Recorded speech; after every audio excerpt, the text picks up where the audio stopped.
وہ ایسے لوگ تھے جو صنوبر کے درخت کی پوجا کرتے تھے اور اسے درختوں کا بادشاہ کہتے تھے۔ یہ وہ درخت تھا جسے جناب نوح علیہ السلام کے بیٹے یافت نے طوفان نوح کے بعد روشن آب کے کنارے کاشت کیا تھا۔ رس نامی نہر کے کنارے انہوں نے 12 شہر آباد کر رکھے تھے۔ ایرانیوں نے اپنے کیلنڈر کے 12 مہینوں کے نام انہی شہروں کے نام پر رکھے ہوئے ہیں۔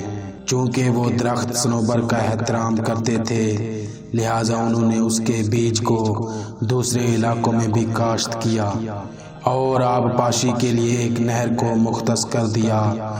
انہوں نے اس نہر کا پانی لوگوں کے لیے پینا ممنوع قرار دے دیا تھا، حتیٰ کہ اگر کوئی شخص اس سے پی لیتا اسے قتل کر دیتے تھے۔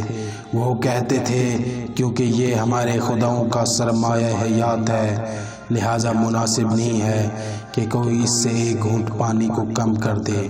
وہ سال کے 12 مہینوں میں سے ہر ماہ ایک شہر میں ایک دن کے لیے عید منایا کرتے تھے اور شہر سے باہر صنوبر کے درخت کے پاس چلے جاتے، اس کے لیے قربانی کرتے اور جانوروں کو ذبح کر کے آگ میں ڈال دیتے۔ جب اس سے دھواں اٹھتا تو وہ درخت کے آگے سجدے میں گر پڑتے اور خوب گریہ کیا کرتے تھے۔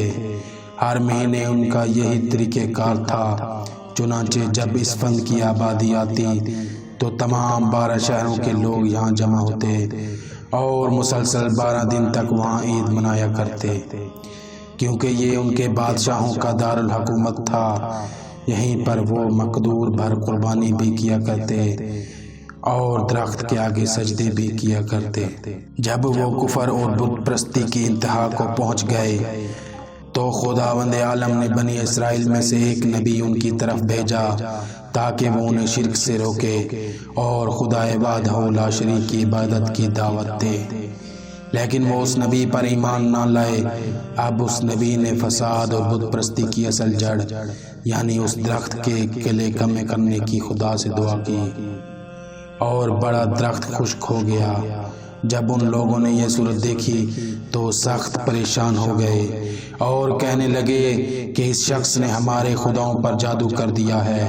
کچھ کہنے لگے کہ ہمارے خدا اس شخص کی وجہ سے ہم پر ناراض ہو گئے ہیں کیونکہ وہ ہمیں کفر کی دعوت دیتا ہے۔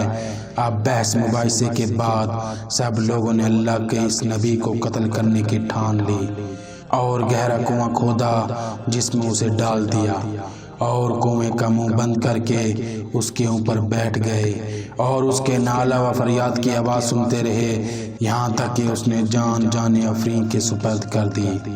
خداوند عالم نے انہیں ان برائیوں اور ظلم و ستم کی وجہ سے سخت عذاب میں مبتلا کر کے نیست و نابود کر دیا۔